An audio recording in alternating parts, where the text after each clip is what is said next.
Assalamualaikum warahmatullahi wabarakatuh. Bertemu kembali dengan saya Ahmad Sofyan dalam seri kuliah hukum pidana internasional. Saudara-saudara, hari ini adalah pertemuan yang ketiga ya. Pertemuan pertama kita bicara tentang introduction atau pengantar hukum pidana internasional. Yang kedua kemarin kita sudah bahas tentang asas-asas ya. Kemudian juga subjek, objek hukum pidana internasional. Tentu kalau kita bicara asas tidak terlepas dari Statuta Roma. Walaupun secara doktrinal ada asas-asas hukum pidana internasional lain yang tidak diatur di dalam Statuta Roma. Tetapi kuliah kita memfokuskan diri kepada norma hukum yang ada di dalam Statuta Roma, dan di dalam Statuta Roma itu juga ditemukan beberapa asas yang penting yang perlu kita pahami.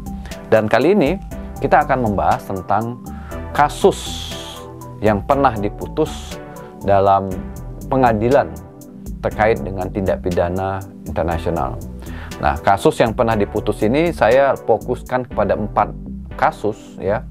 Yang pertama itu adalah kasus peradilan Nuremberg, kemudian peradilan Tokyo, kemudian ada International Criminal Tribunal for Former Yugoslavia atau ICTY, kemudian International Criminal Tribunal for Rwanda atau ICTR. Jadi 4 pengadilan ini disebut juga dengan pengadilan ad hoc internasional. Kenapa ad hoc?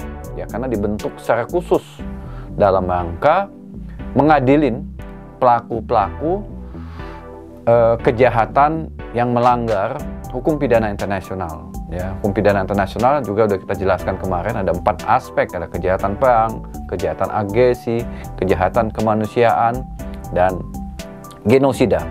Jadi para pelaku atau para aktor dalam International Military Tribunal Nuremberg dan juga International Military Tribunal for ACE atau Tokyo, kemudian International Criminal Tribunal for Former Yugoslavia atau ICTY, dan International Criminal Tribunal for Rwanda. Ini adalah pengadilan-pengadilan ad hoc yang dibentuk atas permintaan siapa ya? Permintaan negara-negara yang memiliki kepentingan dalam kasus tersebut ya, yang memiliki kepentingan. Artinya bisa jadi mereka adalah negara yang menjadi korban atas kejahatan yang dilakukan oleh para pelaku-pelaku yang diduga melakukan tindak pidana internasional, atau mereka juga punya kepentingan karena pelaku-pelaku kejahatan hukum pidana internasional itu telah melanggar ya ketentuan-ketentuan yang telah diatur dan disepakati di dalam konvensi-konvensi yang mengatur tentang tindak pidana internasional. Nah, saya mulai dari kasus yang pertama, kasus pengadilan yang pertama, yaitu kasus pengadilan yang ada yang kita kenal dengan Nuremberg ya. Jadi Nuremberg ini kalau kita baca secara historis, ini adalah mengadili kejahatan-kejahatan yang dilakukan oleh para petinggi Nazi Jerman ya.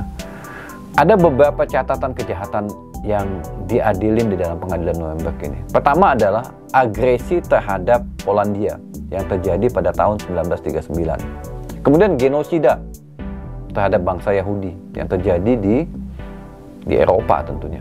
Kemudian juga operasi Barbarossa ya, dengan menyerang Rusia di mana warga sipil Rusia dijadikan budak, percobaan untuk kedokteran, disiksa dan dibunuh.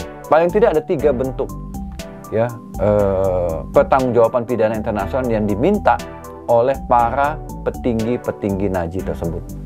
Nah, tentu saja waktu itu belum ada hukum yang dijadikan dasar untuk mengadilin para petinggi-petinggi Nazi tersebut. Sehingga para sekutu membuatlah norma hukum. Jadi norma hukum ini dibuat belakangan ya. Jadi belakangan setelah perbuatannya dilakukan. Jadi belum ada norma hukumnya. Ada deklarasi Moskow namanya, menyepakatin bahwa kejahatan perang kecil dan perang besar itu harus diadili. Perang kecil bisa diadili di negaranya, lalu kalau perang-perang besar itu bisa diadili di sebuah pengadilan bersama. Nah, itu salah satu substansi dari deklarasi Moskow yang dibentuk oleh sekutu waktu itu. Ya, ini adalah negara-negara yang bisa dibilang sebagai negara-negara yang kalah perang lah ya, atau negara-negara yang terlibat dalam perang tersebut. Kemudian juga dasar hukum yang kedua itu apa yang disebut dengan London Charter, ya. Di sini kesepakatan beberapa negara seperti Inggris, Prancis, Amerika Serikat, dan Uni Soviet, ya, untuk mengadopsi apa yang mereka sebut dengan pengadilan militer internasional. Ya, jadi dibuat juga ya deklarasi charter ya, atau London Charter. Kemudian juga dalam dua sumber hukum tadi yang dipakai untuk mengadili petinggi-petinggi Nazi, dimasukkanlah individual responsibility. Jadi seperti yang kita sebutkan dalam pertemuan kedua tentang asas individuality. Jadi dimasukkanlah pertanggungjawaban individu, ya, yang melaksanakan perintah. Ya, siapa yang melaksanakan perintah? Pertanggungjawaban individu, atau ya pertanggungjawaban individu itulah yang dipidana. Jadi atasan yang akan diminta pertanggungjawaban atas perintah yang dilakukannya. Nah, kalau kita lihat secara singkat bagaimana proses peradilan Nuremberg itu, jadi dibentuk majelis hakim terdiri dari 1 ketua, 3 anggota, di mana hakim tersebut berasal dari 4 negara. Nah, ini dianggap ya supaya tidak monopoli satu negara, diangkatlah 4 hakim, 1 ketua, 3 anggota dari 4 negara. Dan berapa orang ini didakwa dalam kasus ini? Ternyata kalau saya baca dalam dokumen tersebut, setidaknya ada 99 orang terdakwa. Dari 99 itu, 22 diadili secara in absentia, dan kemudian selebihnya diadilin langsung di pengadilan dibentuk. Kemudian 19 orang dijatuhin hukuman, dan 12 diantaranya hukuman mati. Jadi dari 99 itu ternyata hanya 19 yang dijatuhkan hukuman oleh hakim yang ditunjuk untuk mengadili perkara tersebut. Jadi tidak semuanya, meskipun jaksa menuntut 99, tapi ternyata 19 dijatuhin hukuman, dan dari 19 itu 12 orang diantaranya dihukum mati. Nah, yang kita lihat dari pengadilan tersebut adalah pengenyampingan asas legalitas. Jadi undang-undangnya dibentuk belakangan, sementara dalam asas legalitas harus ada undang-undang dulu, ada aturan dulu baru bisa mengadilin. Tetapi kenapa ini dibentuk? Kenapa menyimpang dari asas legalitas? Yang menarik adalah yang saya kutip pendapat dari satu orang hakim. Dia menyatakannya bernama Donedieu de Pabes. Dia berpandangan bahwa memang pengadilan Nuremberg ini melanggar asas legalitas, diakuinya, ya, dan itu tidak adil. Tetapi katanya lebih tidak adil lagi menghukum orang yang bersalah karena kejahatan yang dilakukannya. Jadi tidak menghukum orang yang bersalah karena kejahatannya. Jadi kita mau pilih yang mana? Kita tetap berpandangan pada asas legalitas, atau membebaskan orang yang nyata-nyata bersalah melakukan kejahatan dan tidak dihukum? Apakah itu jauh lebih adil? Nah itu. Jadi Donedieu ini seorang hakim yang sangat senior sebetulnya, dan dia juga mengakui pengadilan itu melanggar asas legalitas. Tetapi dari orang-orang yang diadili di pengadilan itu, nyata-nyata ada 19 orang yang bersalah melakukan kejahatan kemanusiaan, dan itulah yang dihukum. Kemudian kalau kita lihat yang kedua, pengadilan ad hoc yang kedua, pengadilan khusus yang dibentuk adalah pengadilan Tokyo. Jadi pengadilan Tokyo ini didirikan pada tanggal 19 Januari 1946. Nama resmi lengkapnya tadi saya sebutkan, yaitu International Military Tribunal for Far East. Jadi Timur Jauh ya. Jadi memang pengadilan militer ini untuk kejahatan-kejahatan yang dilakukan oleh Jepang selama perang berlangsung. Jadi didirikan pengadilan Tokyo ini berdasarkan proklamasi dari komandan tertinggi pasukan sekutu di timur, yaitu Jenderal D. MacArthur. Jadi beliaulah yang mendeklarasikan pembentukan pengadilan militer internasional untuk mengadilin penjahat-penjahat perang dari Jepang. Nah, pengadilan ini berlangsung selama lebih kurang 2 tahun ya, 3 Mei 1946 sampai dengan 12 November 1948. Dan dibentuk, walaupun dibentuk oleh Amerika Serikat, tetapi hakimnya itu berasal dari 11 negara. Ada 11 hakim berasal dari 11 negara. Tentu hakim-hakim senior juga. Dan ada 28 pimpinan Jepang dan sebagian besar adalah pimpinan militer yang diajukan. Dan dari 28 itu yang terbukti secara sah dan meyakinkan adalah 25 orang. Jadi 3 orang dibebaskan. Jadi sama, kalau kita lihat prinsip legalitas juga ditabrak. Kenapa? Undang-undang aturannya dibentuk belakangan dari perbuatan yang dilakukan. Jadi dasar pembentukan peradilan ini juga menggunakan dasar deklarasi Moskow dan juga menggunakan dasar hukum putusan pengadilan Nuremberg. Jadi putusan pengadilan Nuremberg jadi dasar yang dipakai untuk mengadilin. Jadi hukum acaranya kan sudah ada tuh. Hukum acara yang pertama ya, pengadilan Nuremberg itu dipakai untuk mengadilin penjahat-penjahat perang dari Jepang.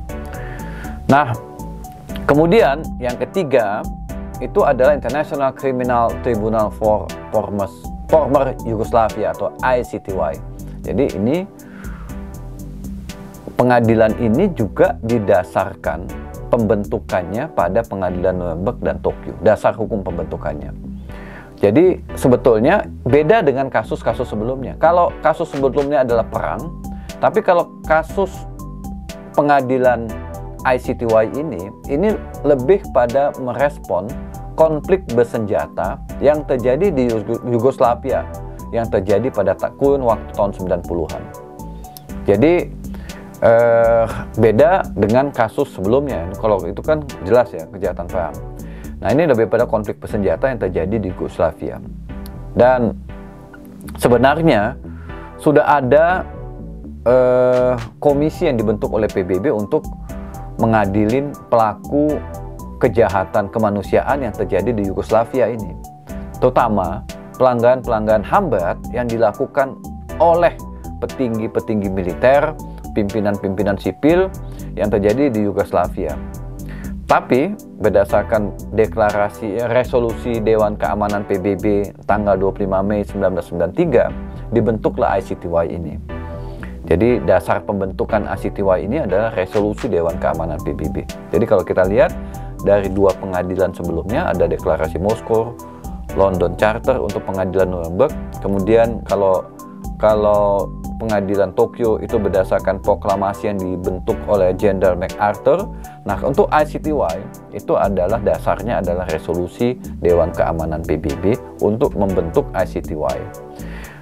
Dan ICTY ini kemudian setelah dibentuk oleh resolusi Dewan Keamanan PBB menginvestigasi, menuntut, mengadili individu-individu yang bertanggung jawab atas terjadinya pelanggaran hak asasi manusia berat dan hukum militer dan humaniter ya selama konflik bersenjata yang berlangsung kurun waktu tahun 90-an itu di Yugoslavia. Nah, tetapi untuk menjaga netralitas ICTY, pengadilan ini berlangsung di Den Haag ya, di Belanda ya. Belanda lah, di Den Haag lah pengadilan ini berlangsung, disitulah proses peradilan itu berlangsung. Nah, dari pengadilan tersebut ada 35 orang yang dituntut. Dari 35 orang itu ada 32 yang dipidana. Jadi kalau pengadilan ICTY ini memang kalau kita pelajari beberapa literatur, memang bentuk kejahatan yang dilakukan oleh militer waktu itu memang lebih banyak pada kejahatan-kejahatan genosida dan HAM berat yang dilakukan selama kurun waktu tersebut, sehingga Yugoslavia pun terpecah ya menjadi beberapa negara bagian. Kemudian yang terakhir adalah International Tribunal for Rwanda. Jadi ini juga memiliki kesamaan dengan ICTY. Ini dibentuk berdasarkan konflik yang terjadi di Rwanda ya. Jadi dasar hukum yang dipakai untuk pembentukan ini adalah dasar hukum dari resolusi Dewan Keamanan PBB tanggal 8 November 1994.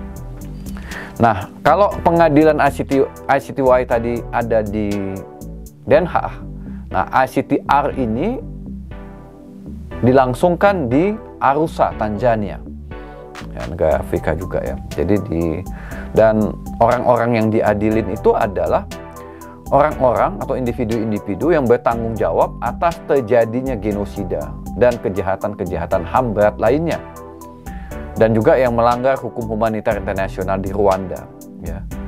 Jadi di sini peradilan itu berlangsung hampir 1 tahun ya, dari 1 Januari 1994 sampai 31 Desember 1994. Dan ada beberapa keunikan dari pengadilan ini karena melarang in absentia. Ada beberapa orang yang belum ditangkap dan juga ingin diadilin, tetapi hakim memutuskan untuk tidak bisa diadilin selama orang tersebut tidak bisa dihadirkan di dalam pengadilan. Tapi kalau pengadilan-pengadilan yang lain, terutama ICTY tadi itu, in absentia dibolehkan. Ya, meskipun orangnya tidak datang, tidak bisa dihadirkan oleh jaksa, tapi bisa diadilin. Nah, di dalam ICTR ini ada juga diberlakukan, jadi memberlakukan nebis in idem. Ada beberapa pelaku kejahatan yang pernah diadilin di Rwanda, tetapi dinilai pengadilan itu melanggar asas impartiality, yaitu asas keberpihakan. Jadi asas impartiality ini dianggap bisa menyebabkan jika terbukti ada, maka orang tersebut tetap bisa diadilin untuk kedua kalinya walaupun kasusnya sama. Jadi karena waktu itu dianggap adanya pelanggaran terhadap asas impartiality. Jadi pengadilan dinilai tidak berpihak. Pengadilan dinilai berpihak sehingga tidak menghukum orang-orang yang didakwa pada peradilan tersebut. Jadi diadili lagi di Tanzania, dituntut lagi oleh jaksa. Ya, dianggap di Tanzania itu bisa lebih netral pengadilan, tidak di Rwanda. Dan ada 16 orang yang dituntut dan 1 diantaranya diputus bebas. Itu artinya ada 15 orang yang dipidana. Nah, saudara-saudara sekalian, dari 4 kasus yang saya uraikan tadi, ya, pengadilan Nuremberg, Tokyo, kemudian pengadilan ICTY di Den Haag terhadap konflik Yugoslavia, kemudian ICTR yang berlangsung di Tanzania untuk konflik di Rwanda, ada perbedaannya ya, ada karakteristik perbedaannya. Yang pertama, untuk pengadilan Tokyo, pengadilan Nuremberg itu jelas asas legalitas ditabrak ya, tetapi memang kejahatan yang terjadi cukup pelik dan ya itulah yang menyebabkan pengacara dari yang melakukan pembelaan terhadap kasus itu menyatakan bahwa pengadilan itu tidak berwenang karena dasar hukum yang dipergunakan untuk mengadilin para individu yang diduga melakukan kejahatan perang tersebut, hukumnya dibuat belakangan ya. Karena itu hukum yang dibuat itu tentu sudah menskenariokan agar perbuatan para pelaku dipidana, terbukti bersalah dan meyakinkan. Itu yang pertama. Yang kedua, kalau kita lihat juga mulai dikenal ya asas pertanggungjawaban pidana individual. Jadi bukan negara yang dituntut dalam kasus kejahatan genosida, kejahatan perang, tetapi individu-individu yang memberikan perintah. Komando responsibility, command responsibility, tanggung jawab komando juga diperkenalkan di dalam konteks kejahatan itu. Artinya yang diadilin bukan prajurit-prajurit ya, tetapi memang petinggi-petinggi militer, petinggi-petinggi sipil yang memberikan perintah terhadap pembunuhan, terhadap genosida, terhadap percobaan, terhadap perang, dan lain-lain. Jadi ada individual responsibility. Kemudian yang ketiga, kesimpulan berikutnya ya, soal nebis in idem. Ternyata nebis in idem juga ada impatibility tadi itu ya, jika ada pengadilan yang berpihak, itu ternyata bisa diadilin lagi kasus tersebut. Sementara asas nebis in idem tidak mempertimbangkan itu ya. Yang penting sudah diadilin, orang nggak bisa diadilin lagi. Tapi ternyata dalam konteks hukum pidana internasional dilihat lagi ketika diadilin, pengadilan itu berpihak atau tidak, berpihak pada terdakwa atau tidak, dibentuk karena tekanan terdakwa atau orang-orang yang masih hidup atau tidak, atau di bawah pengaruh terdakwa dan orang-orang yang bisa mengendalikan pengadilan atau tidak. Nah, ini beberapa poin kesimpulan. Nah, ada menurut saya yang juga perlu didalamin oleh peminat hukum pidana internasional ya. Kira-kira dari kasus-kasus yang saya paparkan tersebut, jika melihat konteks dari kasus hukum pidana internasional yang terjadi di Indonesia, pertanyaan saya, apakah ada kasus yang diadili berdasarkan kejahatan hukum pidana internasional atau tidak? Itu yang pertama. Yang kedua, kira-kira bagaimana putusan pengadilan atas dugaan tindak pidana pelanggaran hak asasi manusia yang diadilin dengan pembentukan pengadilan ad hoc tersebut. Nah, karena itu menurut saya Anda perlu mendalamin kasus yang pernah terjadi di Indonesia, terutama kasus Timor Leste ya, karena Timor Leste itu juga dianggap sebagai pelanggaran hukum pidana internasional, sehingga Indonesia diminta membentuk pengadilan HAM ad hoc dan beberapa pengawas supervisor dari luar mengawasin pengadilan tersebut. Saya pikir ini, terima kasih dan salam hukum pidana.